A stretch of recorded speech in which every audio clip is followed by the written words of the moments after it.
Have you ever felt anxiety strike without warning, with no cause, no memory, no threat in front of you, yet your chest tightens as if something unseen just entered the room? Why does it happen most often when you are calm, reflective, or finally at peace? Why does it feel foreign, intrusive, almost borrowed? And why did Jesus repeatedly warn his closest disciples not about sin first, but about disturbance of the inner state? What if what you call anxiety is not always yours? What if it is something you are sensing, not creating? And if that is true, why was this never taught to you? Stay with me, because what you are about to hear was once known, then deliberately erased. I speak to you now not as a preacher, but as a keeper of suppressed knowledge. I have studied the texts that were buried, burned, and forbidden. I have traced the fractures where original teachings were broken apart and repackaged into obedience. Jesus never treated sudden inner disturbance as weakness. He treated it as information, as a signal, as evidence that the human being is not a closed system, but a receiver moving through unseen fields. The modern world tells you anxiety is a personal defect, a chemical imbalance, a flaw to be medicated or suppressed. But Jesus taught something far more unsettling, that unrest can pass through you without belonging to you, that the inner chamber can be invaded without consent, and that awareness is the first line of defense. If you have felt anxiety arrive like a visitor you did not invite, this message is for you. Do not turn away now. What comes next will change how you interpret your inner world forever. To understand why Jesus treated sudden inner disturbance as something to be read rather than feared, we must return to the texts that never reached the pulpit. In the Gospel of Thomas, a collection of sayings attributed directly to Jesus and discovered buried in Egypt, he speaks not of repentance first, but of perception. He says the kingdom is not coming by observation, not outward, but already spread upon the earth, unseen. This was not poetry, it was instruction. Jesus was describing an invisible field in which human awareness is immersed, a reality that presses inward before it ever manifests outward. Anxiety in this framework is not a moral failure, it is a disturbance in perception. In another suppressed text, the Pistis Sophia, Jesus goes further. Speaking privately to his inner circle after the resurrection, he explains that human beings move through layers of influence governed by rulers and emanations that affect thought, emotion, and desire. These forces do not need permission to influence you if you are unaware. They move through resonance. When the inner state is unguarded, disturbance enters first as feeling, not as thought. What you now call sudden anxiety was once understood as evidence of contact with an external current. These writings were found among the manuscripts known as the Nag Hammadi Library, hidden in jars for over 15 centuries. Their concealment was not accidental. They threatened the emerging religious system because they taught that access to truth was internal and immediate. If anxiety could come from outside the individual, then authority could not claim that every inner struggle was sin, weakness, or personal failure. Control depends on internalizing blame. Even within the canonical letters, traces remain. Paul writes that the struggle is not against flesh and blood, but against powers and principalities unseen. Read plainly, this is not metaphor. It is a warning about invisible influence. Jesus knew that the first battlefield was not behavior, but the inner atmosphere. That is why he taught silence before prayer, stillness before action, and awareness before judgment. What you are experiencing was named long before it was pathologized, and what was named could be mastered. Once you understand what these texts reveal, the next question becomes unavoidable. Why were these teachings removed, softened, or reinterpreted until they lost all power? The answer is not mystical, it is structural. When the early church began transforming a living teaching into an institution, anything that gave direct authority to the individual had to be controlled. If people believed their inner disturbances could originate from outside themselves, then fear could no longer be weaponized as guilt. Anxiety would stop being proof of personal failure and start becoming evidence of sensitivity. That shift was dangerous. The emerging religious system needed a simpler model, one where every inner struggle was framed as sin, temptation, or moral weakness. In that model, anxiety had to be internalized. It had to be your fault. Because if unrest could come from external influence, then the individual would need discernment, not confession, awareness, not submission, and a population trained in awareness cannot be ruled through fear. This is why teachings about inner stillness quietly disappeared. Jesus often withdrew alone, not to escape the world, but to recalibrate his inner field.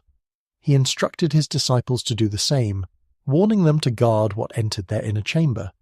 But later doctrine reframed this as moral discipline rather than energetic sovereignty. The language changed, and with it, the meaning. Stillness became obedience, silence became submission, discernment became faith without questioning. The idea that anxiety might not belong to you directly undermines centuries of psychological and theological control.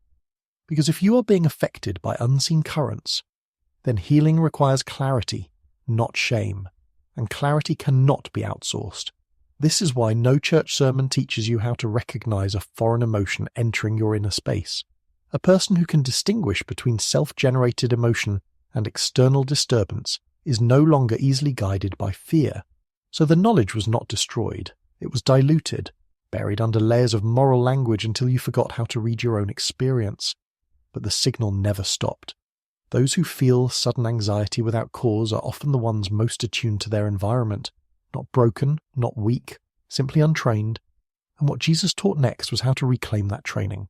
Now we step into territory that sounds modern, yet was understood long before modern language existed. Jesus did not speak in terms of neuroscience or quantum fields, but he described their effects with unsettling accuracy. He taught that human consciousness does not exist in isolation. It moves through layers, currents, and pressures that interact continuously with the inner state. What you now call anxiety, he would have recognized as interference. Imagine the inner self not as a sealed container, but as a tuning instrument. When it is centered, it holds its own frequency. When it is distracted, fatigued, or unguarded, it begins to resonate with whatever field it passes through. Modern science would call this emotional contagion or resonance. Jesus understood it as spiritual physics. The sensation arrives first as feeling, because feeling is faster than thought. By the time the mind tries to explain it, the disturbance is already present. This is why anxiety so often has no narrative attached, no memory, no clear cause. It is not produced by the mind, it is registered by it. Jesus warned that when the inner house is empty and unaware, influences move freely, not as demons in the theatrical sense, but as pressures within the unseen architecture of reality. He was teaching field interaction long before the word field existed. From this perspective, anxiety is not a flaw in your system. It is evidence that your system is open and sensitive. Highly receptive people pick up shifts in collective emotion, unspoken fear, suppressed tension in environments, even unresolved inner states of others. This is why anxiety can surge in crowds, in certain locations, or during periods of global unrest without any personal trigger. The body reacts because it is detecting something real, even if the mind has no label for it. Jesus did not tell his disciples to suppress these sensations. He taught them to remain still enough to identify what belonged to them and what did not. Stillness was not passivity, it was calibration. When the inner state is stable, foreign signals lose their grip. Anxiety dissolves not through force, but through non-identification. This is the great misunderstanding of the modern age. You're told to fight anxiety, medicate it, analyze it endlessly. Jesus taught something quieter and far more precise. Recognize it, observe it, refuse to merge with it, because what you do not merge with cannot control you, and this leads directly to the practice he reserved for those ready to reclaim their inner authority. What Jesus actually taught his closest disciples was not how to eliminate inner disturbance, but how to stand apart from it without fear. This distinction matters more than you realize. In the suppressed teachings, Jesus never urges his followers to conquer the inner world by force. He teaches them to see, to remain present when sensation arises without naming it, without judging it, without absorbing it into identity. This is why he repeatedly speaks of watching, of staying awake, of entering the inner room and closing the door. These were not metaphors for morality, they were instructions for inner positioning. In the Gospel of Thomas, Jesus says that when you know what is in front of your face, what is hidden will be revealed to you. Anxiety in this context is not the enemy. Confusion is. The moment you assume the feeling is me, you collapse observer and signal into one. Jesus trained his disciples to keep those two separate. Feeling could pass through awareness without becoming the self. This is the discipline that was lost. In the Pistis Sophia, Jesus explains that rulers influence humans through emotion and desire because emotion bypasses reason. That is why disturbance comes first as a sensation in the chest or stomach, not as a thought. His instruction was never to suppress this sensation, but to hold still within it until clarity returned. Stillness was the firewall, not prayer as pleading, but prayer as alignment. This is why Jesus could remain calm in moments that should have provoked panic. He was not numb, he was unattached. He did not identify with passing currents. He observed them, let them move, and remained rooted in what he called the Father within. That inner reference point was stable, untouched by fluctuation. Anyone trained to return there could not be easily shaken.